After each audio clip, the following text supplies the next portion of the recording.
Se alguém tiver alguma questão a se opor a essa gravação, a gente discute judicialmente, né? Que é a única ferramenta possível aqui.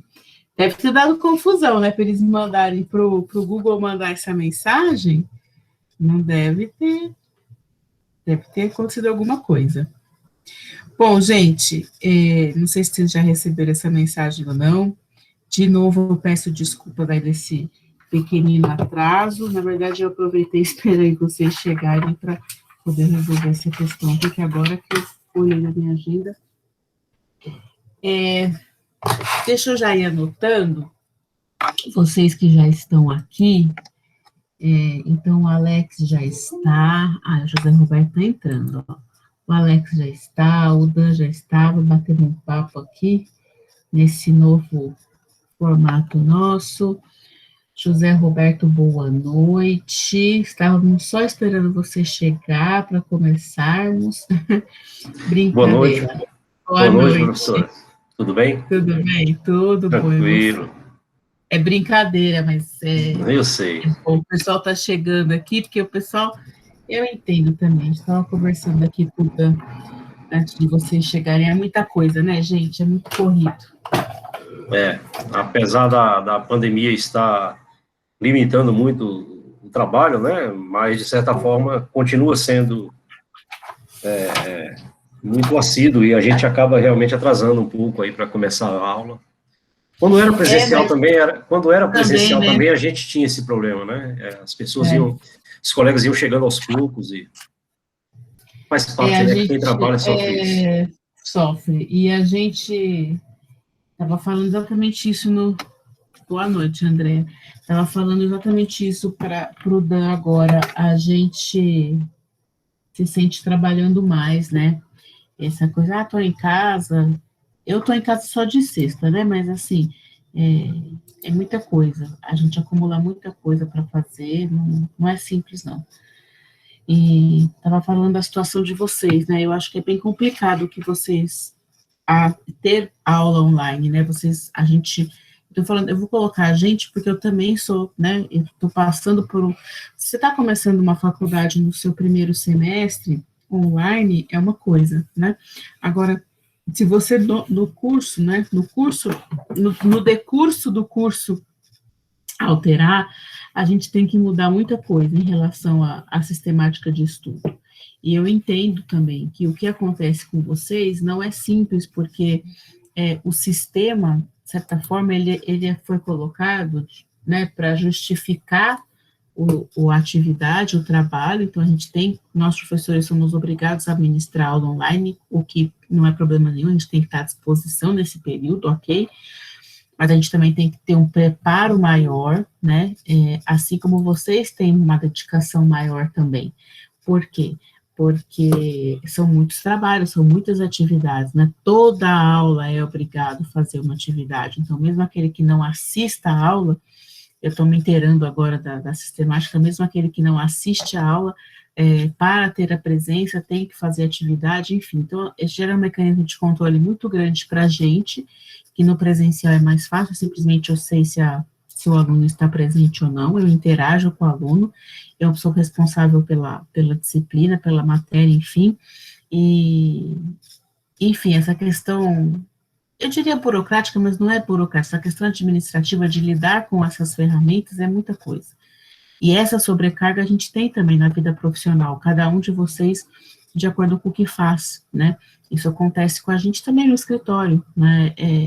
É muita coisa. Hoje, por exemplo, eu tive que protocolar ali um recurso, e aí, assim, eu fui ver o cliente, uma reclamada, né, uma empresa, eu não tinha os comprovantes das guias pagas do recurso, do seguro, que eles eram um seguro de depósito recursal, enfim, aí eu falei assim, gente do céu, olha só, eu fiquei elaborando todo o recurso, elaborei esse recurso todo ontem, hoje revi novamente, mas assim, o tempo que eu despendi para transformar os documentos em PDF, para comprimir esses documentos que o Tribunal do Trabalho não aceita daquela forma, além de formatar em PDF o recurso e protocolar, tudo bem, a gente está acostumado, é simples, mas demanda tempo, né?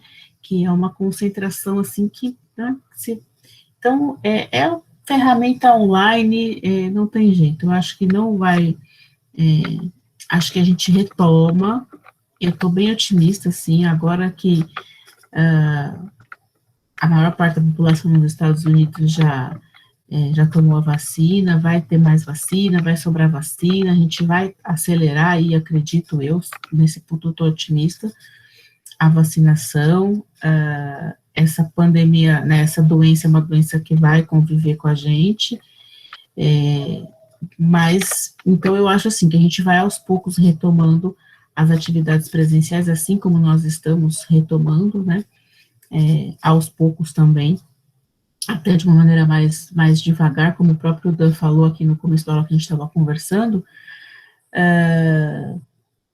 mas o ensino, eu acho que ainda passa por essa revolução e ainda nós vamos vivenciar isso aí por um bom tempo. Vamos ver, né? Não acredito que a gente vá ter para o ensino superior aí no segundo semestre algum tipo de mudança, mas vamos acompanhar, né? Cabe a nós acompanharmos. Bom, deixa eu só checar. Tá certo, eu estou com os alunos certinho aqui não que não possam entrar depois, não é problema algum. Mas vamos falar sobre o nosso tema da aula de hoje, que infelizmente até assim, vou ser muito sincera, é uma aula chata, tá? Vocês me perdoem, mas o que acontece na nossa disciplina?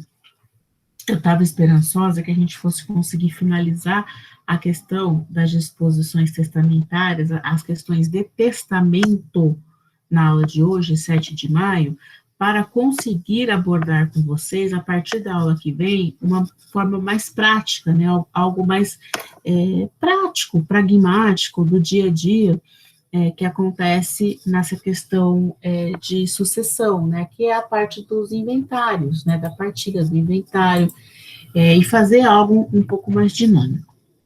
Acontece, eu não sei se vocês vão se lembrar, de quando nós, inclusive, deixa eu ver, tá aqui, vou te falar, tá aqui, que aparece aqui na minha tela, engraçado, não pediu para ele entrar, mas tranquilo.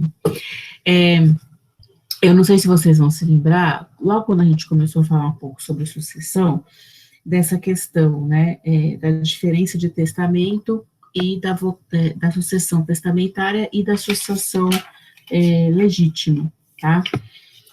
Se vocês prestarem atenção no código, inclusive, da forma que eu estou fazendo, que eu estou analisando aqui tudo pelo próprio código, a sucessão legítima, ela tem bem menos artigos do código na legislação, ou seja, ela é muito menos codificada, muito menos sistematizada do que a sucessão testamentária, né? Meio que por óbvio, porque essa questão da sucessão legítima, ela leva em consideração os laços consanguíneos, os laços familiares, que são muito bem claros e muito bem definidos no próprio direito de família. E nós aprendemos também aqui, ao longo das aulas, que pode ser objeto de sucessão testamentária somente 50% do seu patrimônio, caso você tenha os seus sucessores hereditários de acordo com a linha sucessória prevista na vocação hereditária no artigo 1829. Então, inclusive foi o objeto da última questão que eu pedi para vocês discutirem, né, até. Então, assim, essa questão da ordem da vocação hereditária, ela é muito importante na nossa disciplina de direito das sucessões, né, e é muito importante também conhecermos e adentrarmos aí a questão dos testamentos, né. Então, a gente já trabalhou bastante coisa sobre testamento, ou seja, a gente já trabalhou as disposições gerais do testamento, a gente já trabalhou as formas diferenciadas de testamento, que são os ordinários e os extraordinários, isso foi na aula passada, tá? Nós falamos um pouquinho lá sobre o testamenteiro, que a gente vai voltar a falar, mencionar ele bastante na aula de hoje.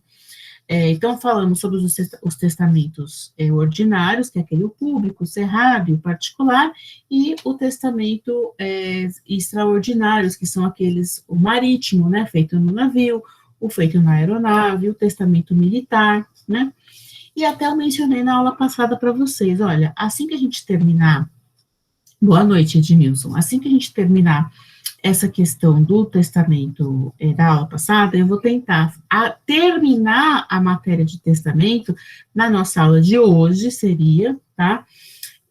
Para a gente começar a falar sobre partilha e inventário, porque nós temos aulas ainda agora nesse mês e começo de junho.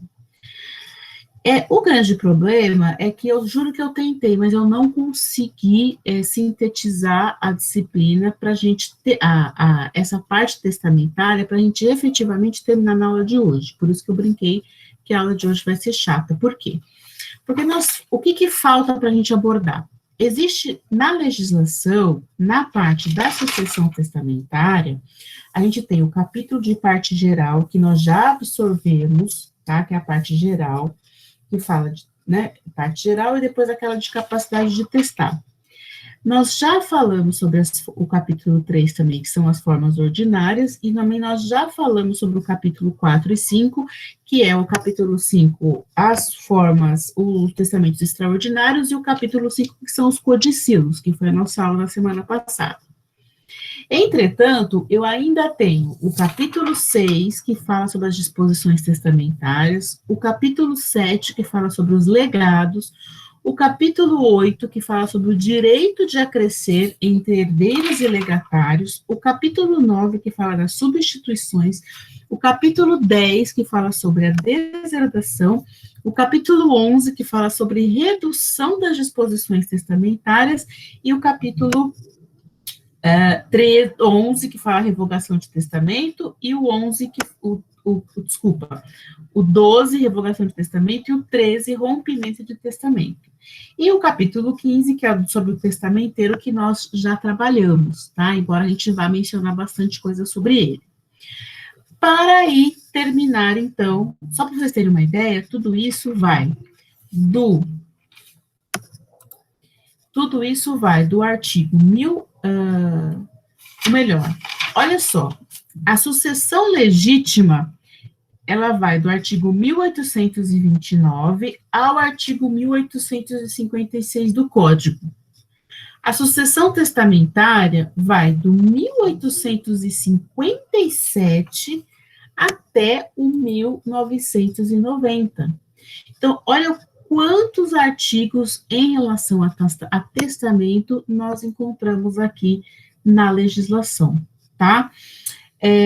Então, o que aconteceu? A hora que eu fui preparar a aula de hoje, eu falei assim, não, eu não vou conseguir terminar a matéria hoje. É importante eu abordar essa questão das disposições testamentárias? Sim. É importante eu abordar todos esses capítulos, algumas coisas, tá? Então, o que eu vou pedir para vocês? Até já justificando que a gente não vai ter uma aula para abordar todos os artigos, eu já estou aqui. Não, peraí, que eu preciso compartilhar a tela primeiro. Não adianta eu abrir a tela para mim e eu não compartilhar com vocês, né? Peraí. Isso, agora eu compartilho, tá? Então, veja bem, o que eu consegui elaborar? Ixi, peraí, que outra pessoa está entrando, que eu ouvi o barulho. Aqui. O que eu consegui elaborar que a gente vai dar conta hoje no conteúdo? A gente vai dar conta hoje sobre as disposições testamentárias e os legados, tá? Então, nós vamos abordar hoje o artigo 1897 até o artigo 1941. São bastante coisas, então, obviamente, que a gente não vai conseguir trabalhar tudo em detalhes, tá? Mas uma visão geral, pelo menos, e claro, vocês acompanhando pelo código, fica mais simples lembrar, saber que isso foi abordado, enfim, tá?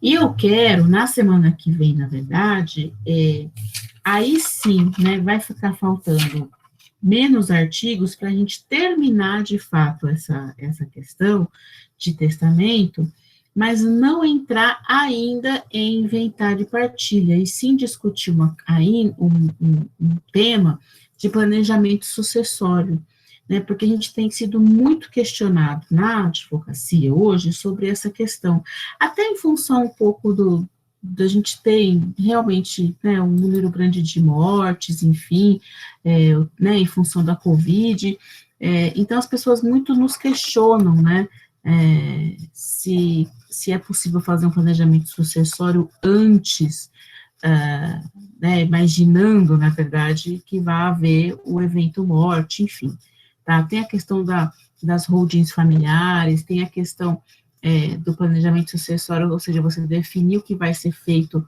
com o seu patrimônio ainda em vida. Então, eu gostaria da gente tecer a semana que vem, além da gente abordar finalizar aí essa nossa questão dos testamentos, né, das disposições testamentárias, que a gente também falar sobre isso, e aí, pelo que eu estou vendo no calendário, a gente vai ter aí ainda umas 2 aulas, 3 aulas, para falar sobre partilha. Acredito que a gente consiga, porque a gente fundamentou direitinho essa questão do direito material aí na parte sucessória, tá? Bom, dando sequência, então, explicando, na verdade, eu já apresentei essa tela aqui sobre o nosso conteúdo, né, da aula de hoje, disposições testamentárias e legados. As disposições testamentárias, elas são tratadas no Código Civil do artigo 1897 até o artigo 1911, tá? Então, eu não vou abordar em detalhes todos esses artigos, mas a gente vai refletir, na verdade, o que quer dizer disposição testamentária e qual é a importância de eu conhecer alguns, né, desses artigos aqui, porque eles podem ser objetos de questionamento, tá? O que acontece? Lá no artigo 1897, eu encontro o seguinte teor no artigo. A nomeação de herdeiro ou legatário pode fazer-se pura e simplesmente sob condição, para certo fim ou modo, ou por certo motivo. Então, o que quer dizer? Isso quer dizer que o testador, aquela pessoa que está fazendo o testamento, pode escolher a nomeação de um herdeiro ou a nomeação de um legatário, que é quem recebe, né, algo específico do testamento. O testador, ele pode, na verdade, simplesmente estabelecer uma situação condicional por um motivo, né, ou por um modo específico, tá? Aquilo que ele vai dispor em testamento. Então, o que está dizendo aqui? O que essa nomeação condicional? É sobre a condição, né? É uma disposição testamentária submetida a algo futuro, a algo incerto, a algo que vai acontecer. E o código fala, ou melhor, este artigo fala não só a questão da condição, fala para certo fim, tá? Ou modo, ou seja, isso né, a gente interpreta isso como uma nomeação modal. A disposição testamentária, então, ela vai ser imposta, né, com uma restrição, que vai estar explicada qual é essa restrição, que é o modo, né, para certo fim, para modo. Isso não quer dizer que é uma contraprestação, mas sim um ônus, né? Ou seja, nas cláusulas testamentárias, hão de se incluir, então, né, nas cláusulas desse testamento, por força da utilização da expressão por certo motivo, essas nomeações causais, tá? Que podem ser, devem ser entendidas como aquelas relacionadas a uma determinada justificativa, que vai estar expressa no testamento, tá? Então, vamos entender isso. É o caso, por exemplo, aqui está o exemplo, né, de fulano deixar um bem para cicrano, por ter sido ele quem lhe prestou socorro, por exemplo, num acidente que ele sofreu. Se quem prestou o socorro foi o Beltrano, é para este que o bem deve ser direcionado, se efetivamente for possível identificar a pessoa que o testador pretendia favorecer, tendo em vista que foi explicitada a causa da liberalidade, tá? Então, ele só fala, olha, eu quero, né, o testador coloca no seu testamento que ele quer deixar algo para aquele que prestou socorro no seu acidente, né? Então, só que ele deixa certa pessoa incumbida de deixar algo para a pessoa que o ajudou, né? Então, assim, é uma condição, né? É uma identificação de forma que o cicrano aqui no caso, o exemplo é que vai ter que levantar quem é aquele que prestou socorro para o testador, tá? É isso que o Código Civil, aqui nas disposições testamentárias, no artigo 1897, está nos explicando. Então, essa disposição estas, né, disposições testamentárias, só um segundo, que a Renata está pedindo para entrar. Essas disposições testamentárias, elas acabam sendo expressas aqui na legislação, é claro, né? Mas elas vão fazer sentido a partir do momento que elas expressam a vontade do testador, tá? Então, por exemplo, por isso que eu coloquei aqui esse artigo 1909. O que o 1902 coloca? A disposição geral em favor dos pobres. Pode haver isso num conteúdo de um testamento? Pode, né? Uma disposição de maneira geral, que fala, né, de uma... que disponha sobre algo específico para os pobres, e sem especificar quem vão ser esses pobres, tá? O que veio em 1902 e fala assim, olha, a disposição geral em favor dos pobres, dos estabelecimentos particulares de caridade ou dos de assistência pública, entender-se-á relativa aos pobres do lugar do domicílio do testador, ao tempo de sua morte, porque isso provavelmente não consta no testamento, mas se tiver uma disposição a favor de pobres, vai ter que se considerar de acordo com as regras do 1902, tá? E aí, inclusive, o parágrafo único vem e fala lá, né, nos casos desse artigo, as instituições particulares preferirão sempre as públicas, tá? Agora, e se essas designações, né, da pessoa do herdeiro, de beneficiário, enfim, houver erro, tá? O 1903 fala assim, o erro na designação da pessoa do herdeiro, do legatário ou da coisa legada anula a disposição, a menos, vamos dizer assim, né, salvo se no contexto do testamento, por outros documentos ou algum fato inequívoco, pudesse identificar quem que é a pessoa que o testador queria se referir, né? Então, assim, o erro de pessoa vai anular. Entretanto, olha a importância do testamenteiro, olha a importância do inventariante, no caso, tá? De levantar isso, né? Que podem ser os herdeiros, inclusive, né? Levantar essas informações, na verdade, que podem existir, que não estando clara quem será a pessoa designada, informações que podem ser levantadas por outros documentos presentes no próprio testamento, ou algum fato que seja incontroverso, inequívoco, tá? Esse artigo, ele acaba sendo interessante nesse sentido, e a gente vai continuar aí, o artigo 1904, 1905, 1906, 1907, 1908, eles ajudam com outras disposições aí testamentárias que são interessantes, tá? O 1904 coloca lá, se o testador nomear 2 ou mais herdeiros individualmente e outros coletivamente, a herança será dividida em tantas cotas quanto forem os indivíduos desculpa, eu estou lendo 1905, vamos voltar para 1904 ainda. A hora que a gente chegar em 1905, a gente vai entender, mas para a gente entender o 1905, eu preciso entender o 1904. O 1904 fala lá, se o testamento nomear 2 ou mais herdeiros, sem discriminar a parte de cada um, partilhar-se-á por igual entre todos a porção disponível do testador. Por quê? Porque pode haver um testador que nomeia mais de um herdeiro, mais herdeiros, vários herdeiros, e não discrimina especificamente no texto do testamento a parte de cada um.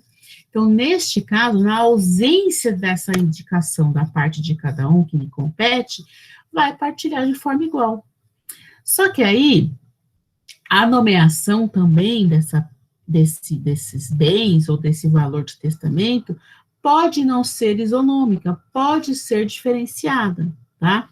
Então, assim, o que acontece? Pode o testador nomear herdeiros individualmente e nomear outros de forma coletiva.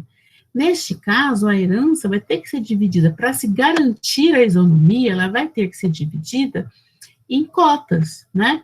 As cotas pertencentes aos indivíduos e as cotas pertencentes aos grupos que são designados, para tentar, né, garantir essa isonomia. O 1906, inclusive, vai explicar isso. Se forem determinadas as cotas de cada herdeiro, então, se for determinado na nomeação, né, na indicação, as cotas, e essas cotas não absorverem toda a herança, o remanescente vai para quem? O remanescente vai para os herdeiros legítimos, né, por conta da vocação hereditária, seguindo, inclusive, a vocação hereditária, tá? Ou seja, gente, é por isso que eu falei assim, a aula de hoje vai ser chata, porque isso aqui é entendimento do que está nas disposições testamentárias da legislação a respeito do eventual, né, do que pode ocorrer eventualmente, do que pode conter eventualmente no texto dos testamentos, tá? E o 1908 vai falar, dispondo o testador que não caiba ao herdeiro instituído certo ou determinado objeto, dentre os da herança, tocará ele aos herdeiros legítimos. Então, é a questão da preservação sempre da vocação hereditária, que acaba tendo uma importância significativa na questão sucessória, sem deixar de considerar o elemento de última vontade, né, aquela vontade da pessoa ao fazer o testamento, e aí querer, aí nós vamos ver aí a questão do legado, né, específico para outras pessoas que não fazem parte dessa vocação hereditária, tá? E ainda, gente, essas cláusulas testamentárias, né, que é o que está disposto no testamento, elas todas são sempre consideradas válidas, né? Então, a gente vai ver aqui no 1901 e no 1903. Desculpa, 1900 e 1901. Aquilo que é nulo e aquilo que é válido, tá? Então, vamos lá. O 1900 dispõe assim: é nula a disposição que institua herdeiro ou legatário sobre a condição captatória de que esse disponha, também por testamento, em benefício do testador ou de terceiro. Na próxima tela, a gente vai ver o que é essa condição captatória, tá? Mas vamos entender o seguinte, que é nula essa disposição que institua o herdeiro ou legatário nessa condição captatória. Depois, o que é nulo? É nulo se o testamento, né, se uma cláusula testamentária se referir a uma pessoa incerta, ou seja, que você não consegue identificar quem é. Inciso terceiro, vai ser nulo uma disposição testamentária que favoreça uma pessoa incerta, né,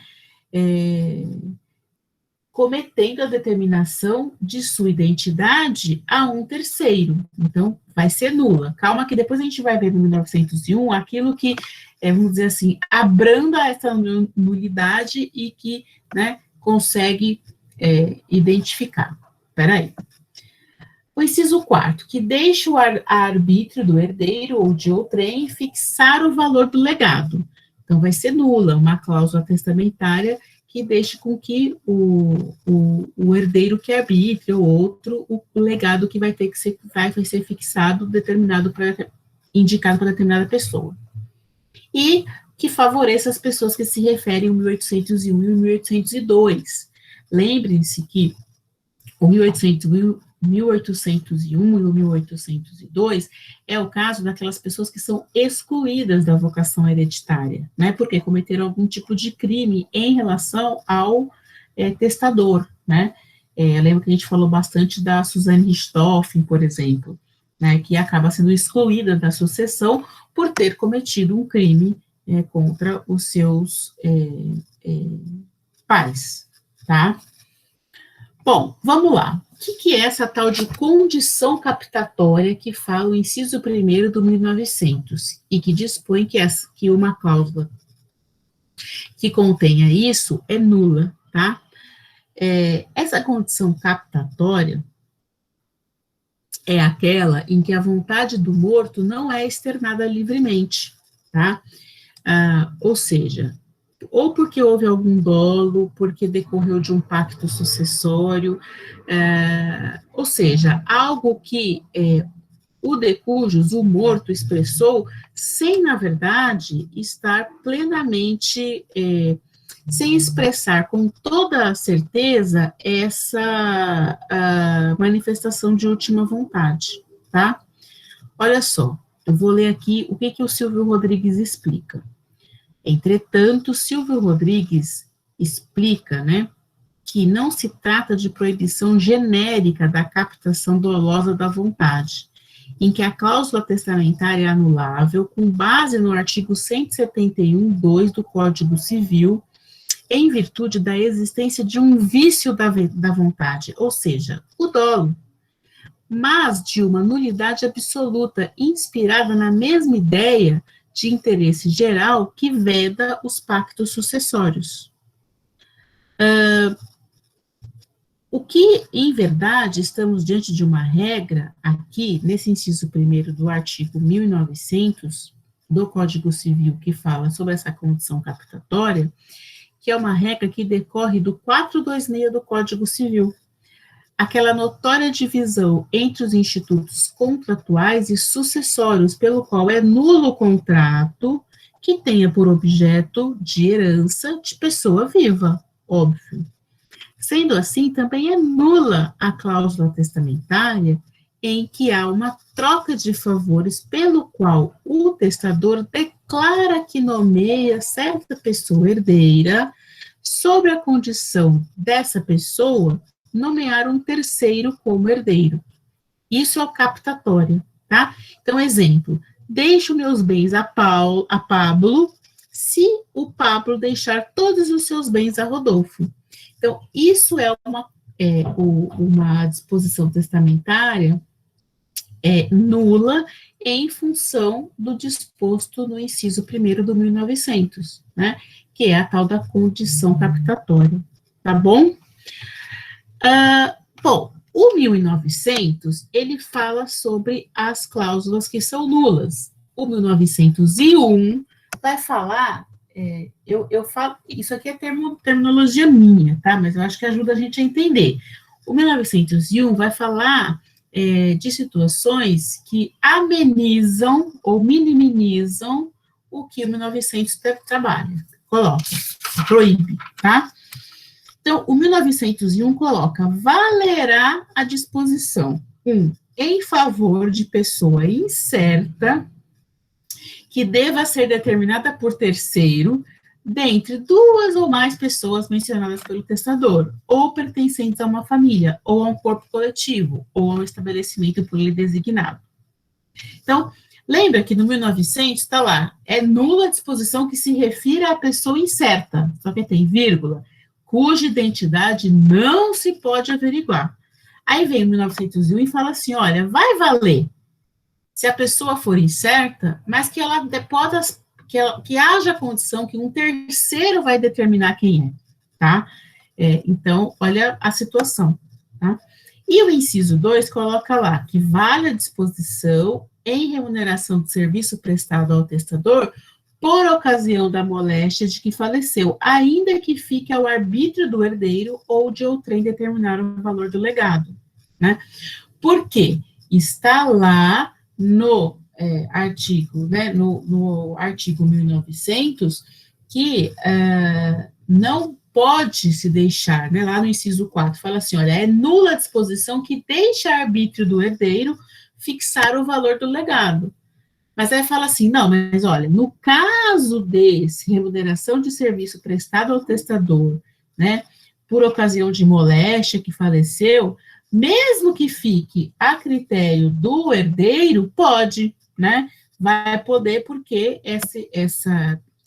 essa pessoa, né, esse beneficiário do testamento, ele prestou serviços aí para o testador, tá? Então, veja, é uma forma de, né, minimizar o impacto aí do que é nulidade, mas peraí, vale, né, é o salvo-se, tá? Então, o legislador resolveu aqui separar, né,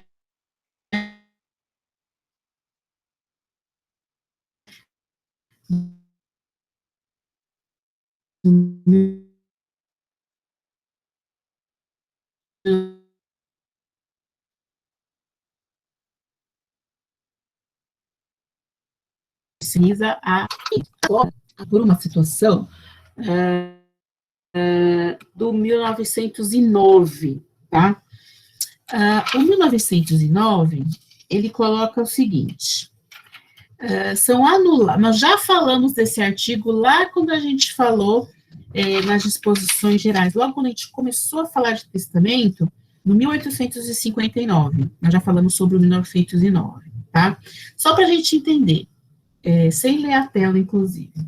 O 1859, ele está na parte geral do testamento. O 1859 fala assim, extingue-se em 5 anos o direito de impugnar a validade do testamento, contado o prazo da data do seu registro.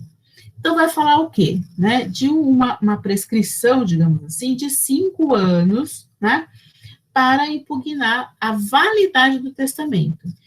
Só que o 1909, ele não vai falar de a questão de impugnar a validade do testamento, ele vai falar de atos que são anuláveis, né?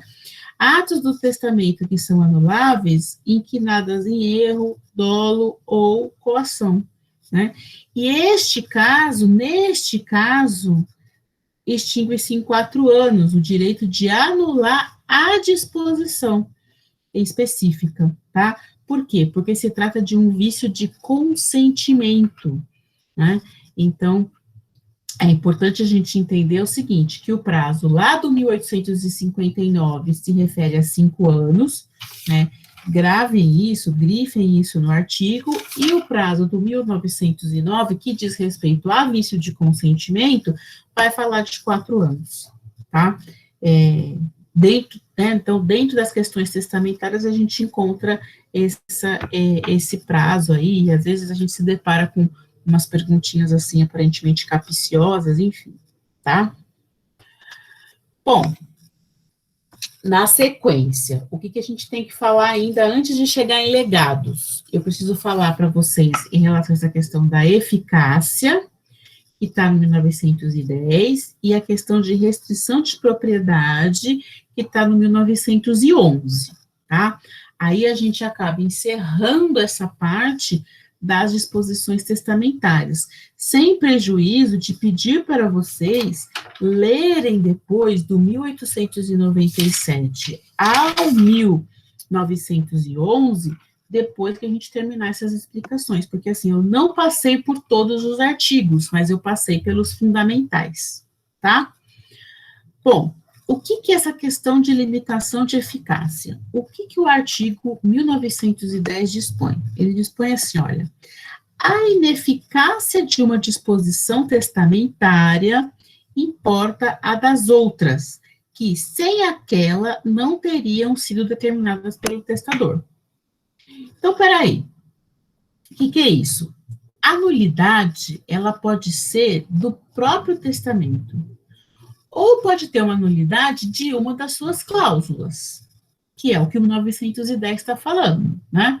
a ineficácia de uma disposição testamentária importa a das outras. Então, o que eu entendo? Que na última hipótese, a ideia dominante, em face ao princípio da defesa do testamento, não é que o testamento inteiro vai ser nulo, mas sim que a nulidade da cláusula. Então, uma nulidade de uma cláusula não prejudica o resto do testamento como um todo, não anula tudo, tá? Entretanto, aquelas cláusulas que estão relacionadas à cláusula que tem a nulidade, ela vai ser considerada nula, né? Então, assim, a cláusula nula não prejudica todo o instrumento testamentário, tá? Ou seja, as outras cláusulas são consideradas lícitas, devem ser mantidas. Entretanto, se essas cláusulas lícitas forem relacionadas, entrosadas ou decorrentes ou consequência da cláusula que é nula ou das cláusulas que são nulas, aí sim, elas também vão ser consideradas ineficazes, tá? Porque essa cláusula relacionada à cláusula nula, ela não tem como ser considerada eficaz, uma vez que, vamos dizer assim, a cláusula principal, a cláusula que relaciona, ela está nula, tá? Então, é isso que o artigo 1910 dispõe aqui, tá? Bom, por fim, no 1911, o que a gente tem? Nós temos essa questão da restrição de propriedade, tá? E aí, na tela seguinte, a gente tem uma jurisprudência que vale a pena a gente comentar aqui, até porque para fixar um pouco essa questão, tá? O que o 1911 coloca? Ele coloca assim, olha, a cláusula de inalienabilidade imposta aos bens por ato de liberalidade implica numa impenhorabilidade e incomunicabilidade. Então, o que eu entendo? Que se eu dispor num testamento que eu vou deixar um apartamento para determinada pessoa e que essa pessoa não pode vender este apartamento, tá? Significa o quê? Significa que esse apartamento não pode ser penhorado e não pode ser transferido. Transferido assim, ele não... eu não comunico com o meu cônjuge, por exemplo, dependendo do regime de casamento, tá?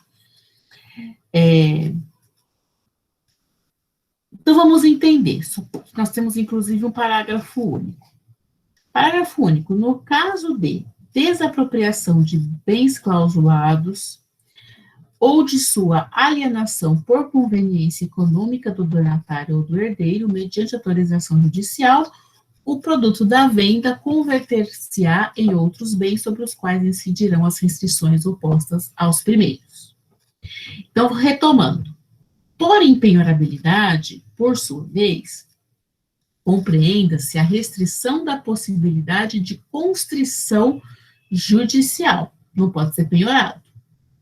E incomunicabilidade é isso, né? É a transferência da fração ideal do bem ao cônjuge ou ao companheiro quando da formação do núcleo familiar. Não tem meação, né? Não se comunica.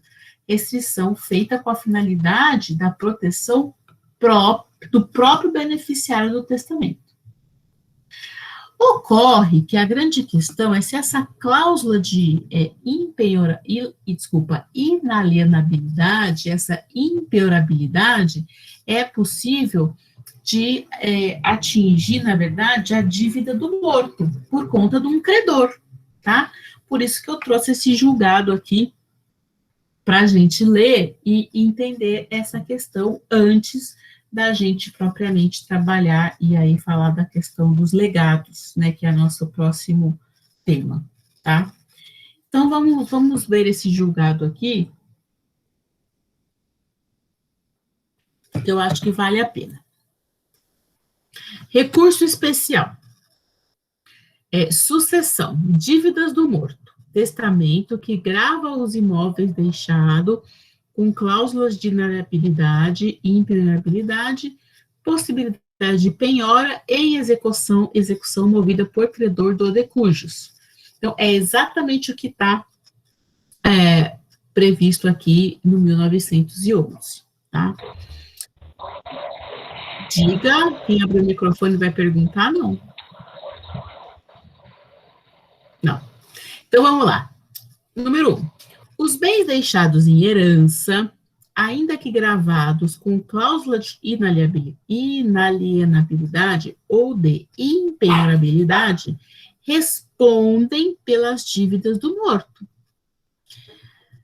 Por força do artigo 1676 do Código Civil de 16, que agora é o 1911 do Código de 2002, as dívidas dos herdeiros não serão pagas com os bens que lhe foram transmitidos em herança, quando gravados com cláusulas de inalienabilidade e impenhorabilidade, por disposição de última vontade. Tais bens respondem, entretanto, pelas dívidas contraídas pelo autor da herança. Então, é o entendimento jurisprudencial. Ok, o artigo 1911 é válido em relação à inalienabilidade imposta aos bens pelo testador, tá? Isso implica em ser impenhorável e ser incomunicável. Entretanto, esse bem, ele responde, sim, pela dívida do autor da herança, do morto, tá?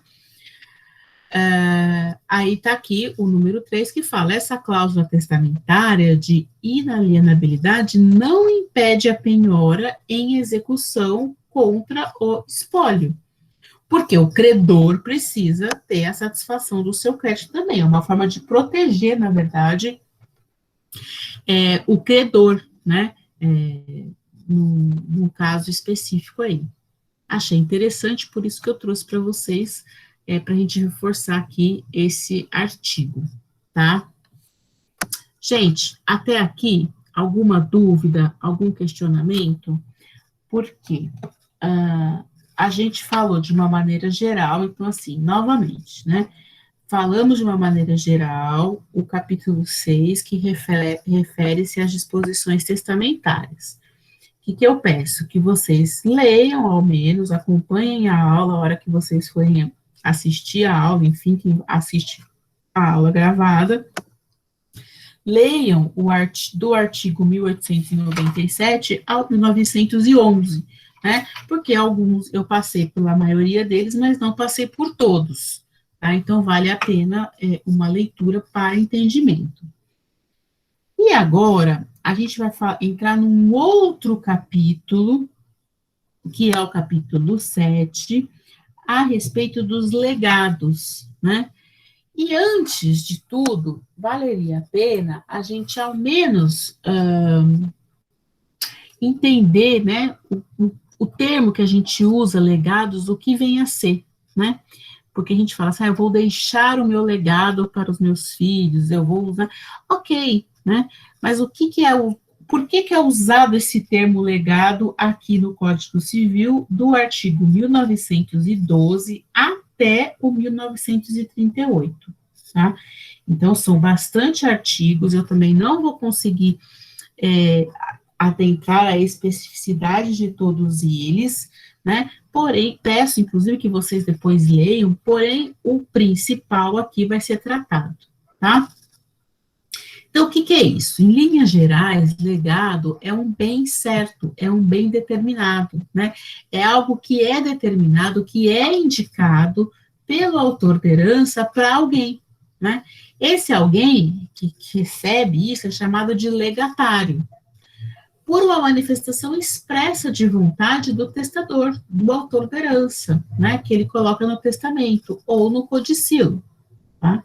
Então, eu quero que o meu anel de brilhante fique para, exemplo, né, de um codicilo, inclusive, o meu anel de brilhante fique para a minha neta, né, ou a minha bisneta que acabou de nascer, né, e quero, inclusive, que o apartamento da praia fique para o marido, né, seja do marido, da prima, enfim, então de um casal que cuidou muito de mim, enfim, tá? O que é legado? Legado é o bem certo determinado que o autor da herança indica para quem deixar, né? O autor da herança indica o legatário, aquele que vai receber o legado, né? o que é interessante a gente perceber aqui no artigo, nos artigos, né? Eu não estou colocando eles na sequência. Aqui no 1916, eu consigo perceber o seguinte, que o texto do artigo já indica, né? Se o testador legar coisa sua, singularizando-a, só terá eficácia o legado se, ao tempo do seu falecimento, ela se achava entre os bens da herança. Se a coisa legada existir entre os bens do testador, mas a quantidade inferior à do legado, isso será ineficaz, este será ineficaz apenas quanto à existente, eficaz apenas quanto à existente. Então, existe uma série de regras aqui, porque o testador, ele pode legar, né, uma coisa específica sua, só que isso só vai ter eficácia de legado, por exemplo, se isso realmente estivesse entre os bens objeto da herança.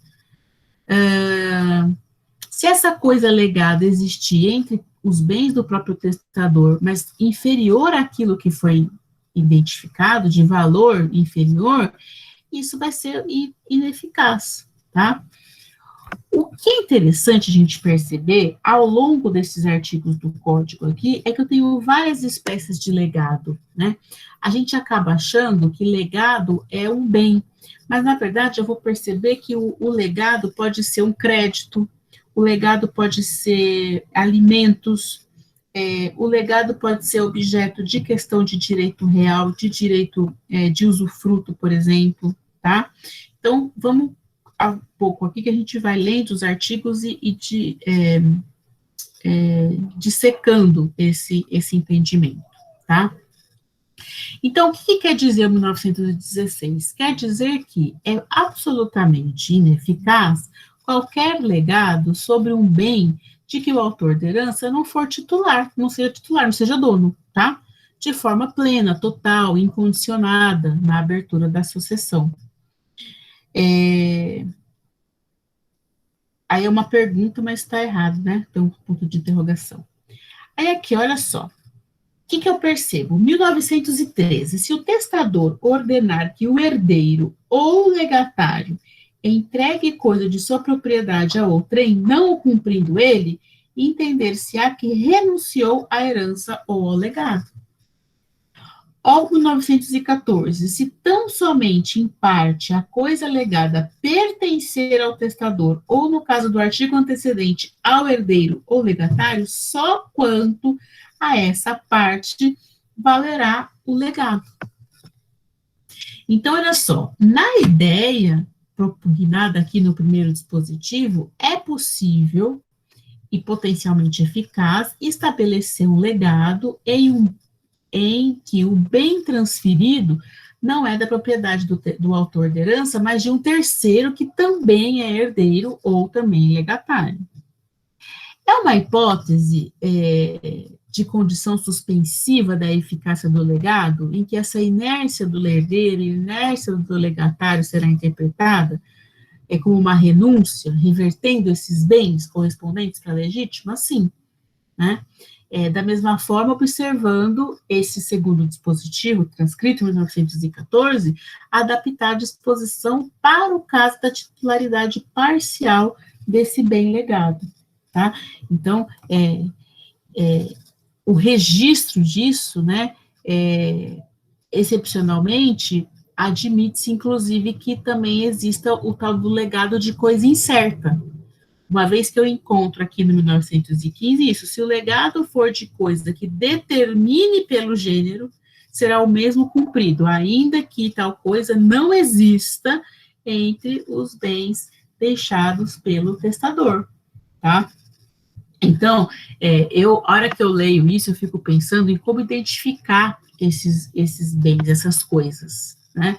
E aí, olha o papel, o quanto é fundamental o papel do testador, né? Porque, olha só, caso haja um testamenteiro, ok, né? Naturalmente, vai ser atribuição de quem? Atribuição dele mesmo. de verificar essas disposições testamentárias e verificar, identificar esse legado, descobrir esse legado, verificar qual é esse legado, tá? Então, ele é o responsável por determinar isso. Não havendo testamenteiro, o autor, o herdeiro é responsável, né, por fazer cumprir a vontade do autor da herança, né, para cumprir esse testamento, tá? Então, primeiro é o testamenteiro, que nós trabalhamos lá, quando nós começamos a falar sobre o testamento, que está do artigo 1976 ao 1990, tá? Na ausência do testamenteiro, a gente vai falar sobre os herdeiros vão ter essa incumbência, tá? Tanto é que está escrito isso aqui no 1934. No silêncio do testamento, o cumprimento dos legados incumbe aos herdeiros, e não os havendo aos legatários na proporção daquilo que o herdam, tá? Então, aí tem um parágrafo único, esse artigo ainda mencionando assim: o encargo estabelecido nesse artigo, não havendo disposição testamentária em contrário, caberá ao herdeiro ou legatário, incumbido pelo testador, da execução do legado. Quando indicados mais de um, os onerados dividirão entre si o ônus na proporção dos que recebam da herança, tá? Então, é uma atribuição do testamenteiro, mas que, de fato, acaba tendo essa responsabilidade grande aí, caso não haja o testamenteiro dos próprios herdeiros, tá? E aí, vale a pena a gente explicar também que existe essa diferença, essa tipologia de legados, tá? Então, assim, a gente sabe que existem regras codificadas do legado da coisa certa. Eu encontro isso lá no 1912, 1913, 1914, 1915, tá? Só que aí, a hora que eu continuo lendo, 1916, 1917, a hora que eu chego em 1918, eu vejo lá o legado de crédito. Então, peraí, existem legados que não são só de coisa, só de bem, de imóvel ou imóvel, tá? Mas existe o tal do legado de crédito. Então, vamos entender, existem tipos de legado, né? O que 1918 fala? O legado de crédito ou de quitação de dívida terá eficácia somente até a importância desta, ou daquele ao tempo da morte do testador. Parágrafo 1º. Cumpre-se o legado, entregando o herdeiro ao legatário o título respectivo. Parágrafo 2º. Este legado não compreende as dívidas posteriores à data do testamento.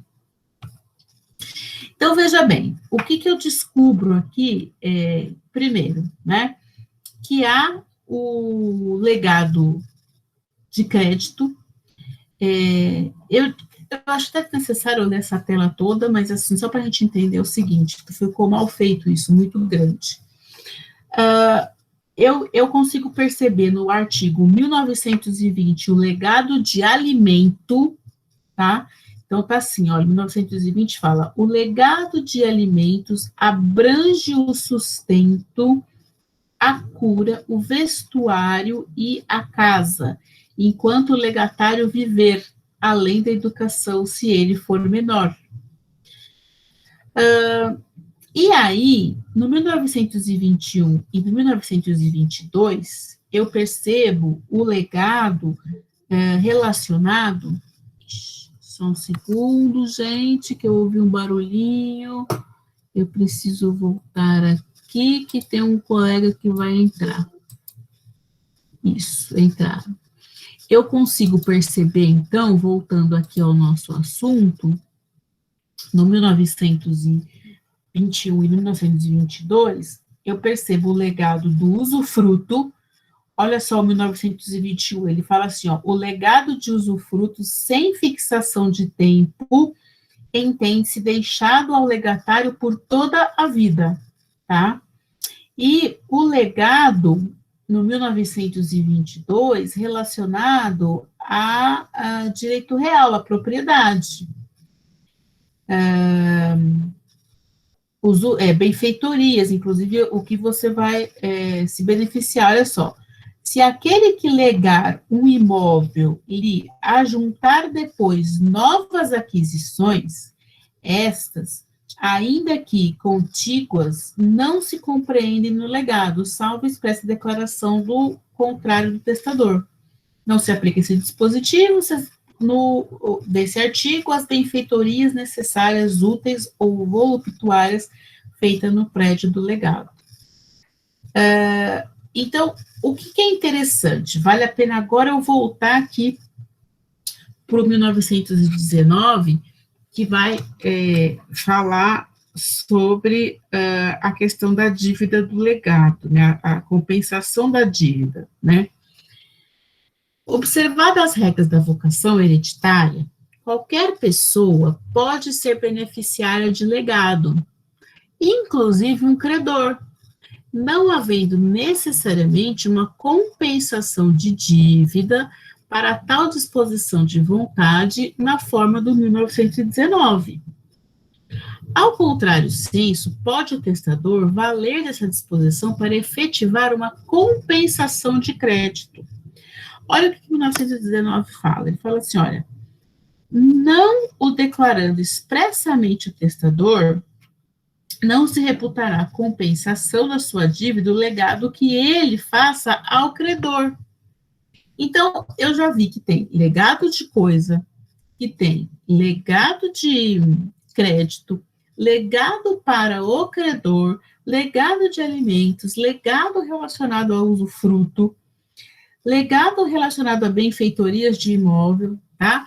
Então, o que vale a pena? A gente continua lendo aqui para entender nesse sentido, olha, a ratio da norma é garantir efetivamente o cumprimento do legado, devendo eventual crédito do legatário em face do testador ser cobrado em face do espólio, não sendo compensável, salvo vontade manifesta do seu autor. Dispositivo de intelecção menos imediata é o parágrafo único dessa referida regra legal, do 1919. De fato, ao se afirmar que subsistirá integralmente o legado se a dívida lhe foi posterior e o testador a solveu antes de morrer, parece que quis o legislador, permitindo-nos a expressão colonial chover no molhado, uma vez que, coloquial, né, uma vez que, se a dívida é posterior e já foi solvida, é óbvio que não há que sequer cogitar em compensar. Contudo, o sentido da norma é o mesmo, preservar o legado e a vontade do testador, não se admitindo interpretações que o vinculem a uma causalidade que não foi expressa. E aí, por fim, os direitos reais, obviamente, também são objeto de legado, que é o que eu li aqui para vocês em relação ao usufruto e em relação às benfeitorias, né? Óbvio, né, porque a base do direito sucessório é todo relacionado a essa questão de propriedade, né, é uma das bases da questão sucessória, tá? Deixa eu ver, vamos continuar mais um pouco então, por quê? Porque isso daqui são as espécies de legado, né? Então, a gente trabalhou do 1912 até o 1922 para compreender essa questão dos tipos, né? O que é legado, o que pode ser objeto de legado. A partir daí, a gente entra numa outra seção do código, que é sobre os efeitos do legado e o seu pagamento, tá?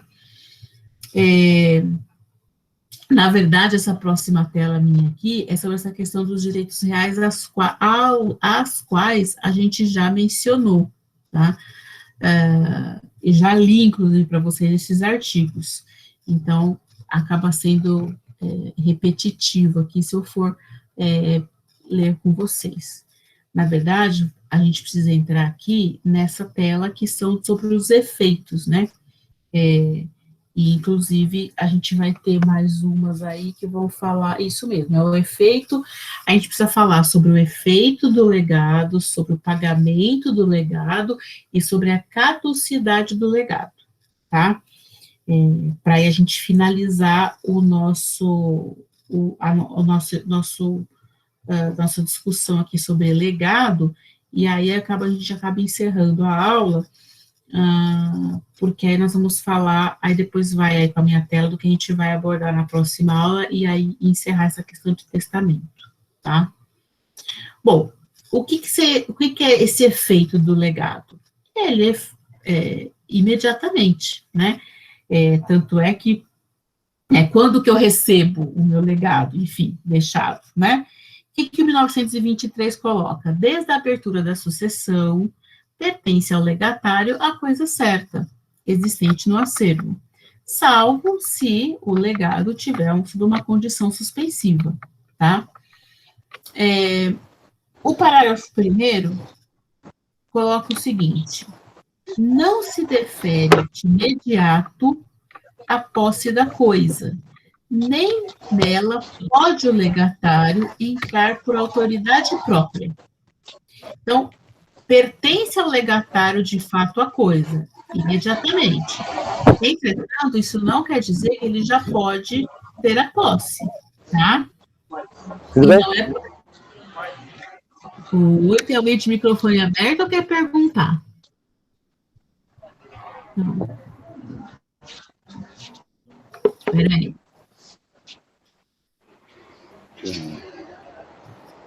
Edmilson. Deixa eu ver se eu consigo tirar um. Pronto, desativei o som do Edmilson. Agora eu estou aprendendo. Vamos lá. Deixa eu voltar aqui sobre os efeitos do legado, tá? Então, eu estava falando que, desde a abertura da sucessão, pertence ao legatário a coisa. Entretanto, esse legatário não pode imediatamente ter a posse, ele tem a propriedade, né? Mas tem que passar por todo esse trâmite. Gente, lembra que a gente está falando de uma leitura, uma abertura de inventário que tem testamento e que vai ser sempre acompanhado por um processo, né, por um juiz, porque isso tem por um testamenteiro, enfim. A gente viu isso, né, que é uma questão processual, tá? Então, não é imediatamente que o legatário vai conseguir tomar posse aí da coisa, tá? E, parágrafo 2º, o legado da coisa certa, existente na herança, transfere também ao legatário os frutos que produzir, desde a morte do testador, até porque ele que é o legatário, né? A menos, é claro, que tenha alguma condição suspensiva ou algum termo inicial, tá? E agora, tem também essa questão do pagamento, né? Na verdade, o que é pagamento, né? O pagamento é assim, quando que eu recebo o meu legado, né? É o cumprimento da disposição testamentária. Nada mais é do que o cumprimento daquilo que está disposto no testamento em relação ao legado, tá? Então, o que está escrito no artigo, a gente já leu, inclusive, o que está escrito em relação ao artigo 1934? No silêncio do testamento, o cumprimento dos legados incumbe aos herdeiros, e, não os havendo, ao legatário na proporção dos que herdaram. Parágrafo único. O encargo estabelecido neste artigo, não havendo disposição testamentária em contrário, caberá ao herdeiro ou legatário incumbido pelo testador da execução do legado. Quando indicados mais de um, os onerados dividirão entre si o ônus na proporção do que recebam da herança. Então, isso é importante saber. Quem é obrigado, né, a fazer cumprir a disposição testamentária, a dar o pagamento, né, a quem cabe o cumprimento, né, desse legado, né? Se o testamento não explicar, não dispuser, quem tem que cumprir são os herdeiros, tá bom?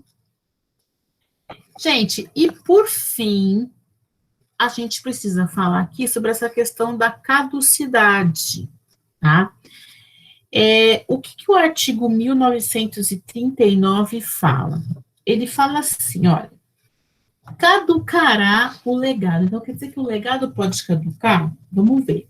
Tem situações que têm que ser previstas. O inciso primeiro fala assim, olha, se depois do testamento, o testador modificar a coisa legada, ao ponto de já não ter a norma, não ter a forma, desculpa, nem lhe caber a denominação que possuía. Então, por que vai caducar? Vai caducar, de acordo com o inciso 1º, do 1939, por uma modificação na coisa do testador, né? Então, o testador fez a modificação, então caduca mesmo, tá? Depois, no inciso 2, vai caducar o legado se o testador, por qualquer título, alienar no todo ou em parte a coisa legada. Nesse caso, caducará até onde ele deixou de pertencer ao testador. Então, é óbvio, quando que vai caducar esse legado? Quando ele for alienado, quando o testador alienar, ou total ou parcial, né? Então, não faz mais sentido, né? De acordo com o inciso 2º do 1939. Inciso 3º, vai caducar quando? Se a coisa perecer ou for evicta, vivo ou morto o testador, sem culpa do herdeiro ou legatário incumbido do seu cumprimento. Perdeu a coisa, né? Então, não faz mais sentido.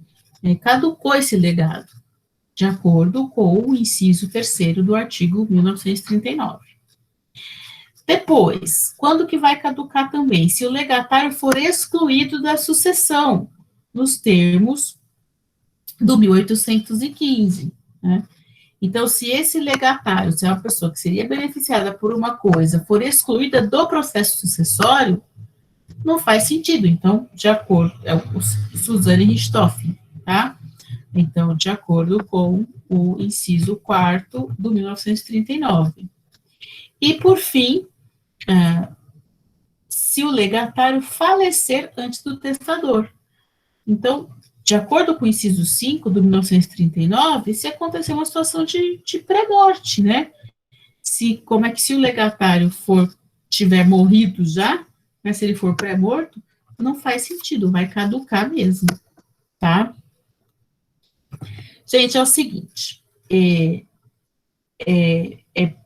vai ser muito mais exaustivo se eu ficasse aqui, tanto para mim quanto para vocês, se eu ficasse aqui e lesse artigo por artigo em relação aos legados, né? Mas não tem como não explicar se a gente não lê o artigo, porque é exatamente para entender as regras dadas aos legados. Eu li todos os artigos? Não. Eu mencionei quase todas as disposições testamentárias e os mais importantes da questão dos legados, né?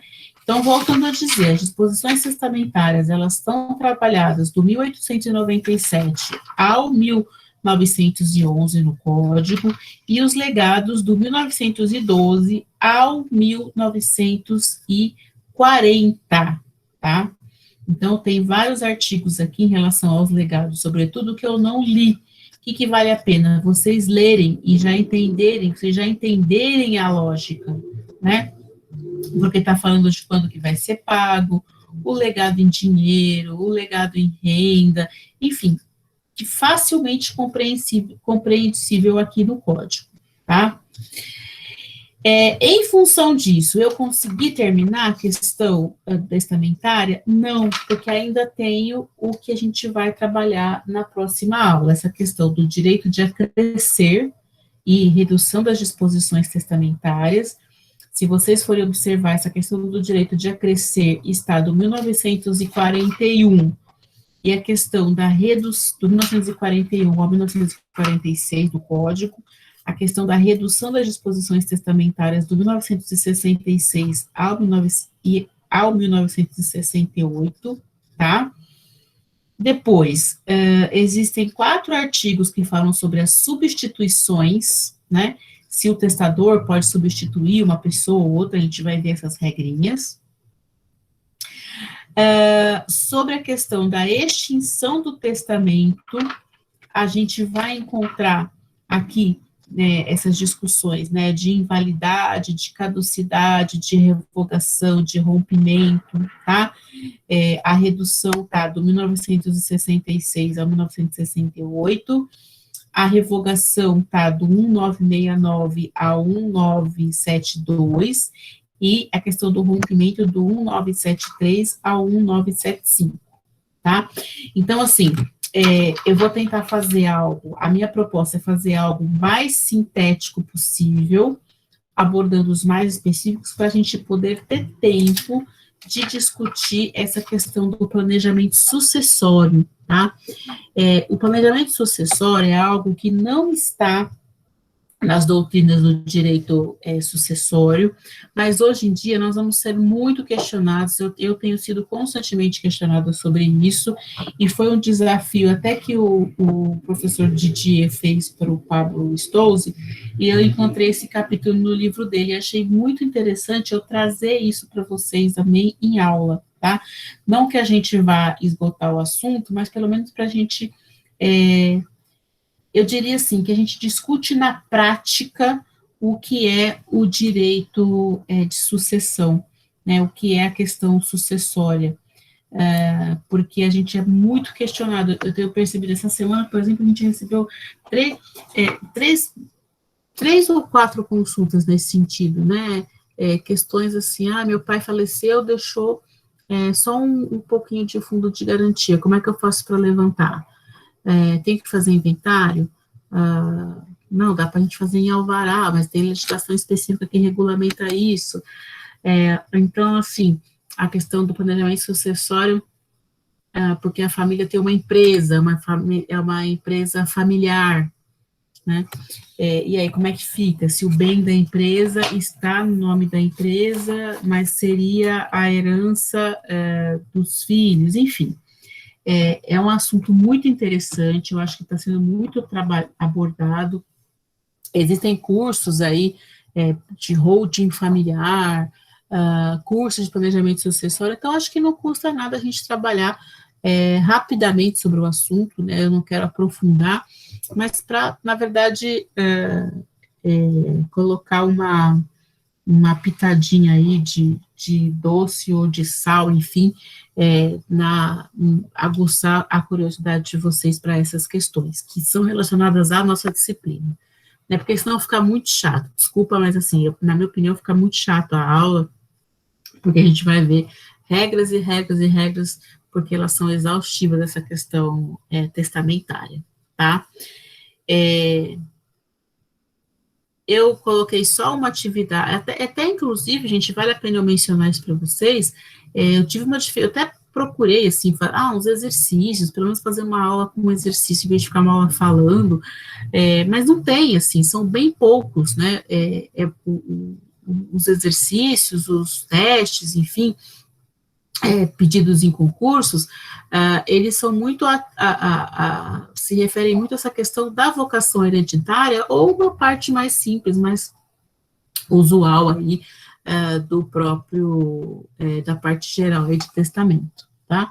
Mas é importante a gente saber o que é legado, o que é codicilo, quais são as espécies de testamento, enfim, faz parte da nossa disciplina, tá? Alguém tem alguma pergunta? Eu posso parar de gravar. Então, tranquilo, professor.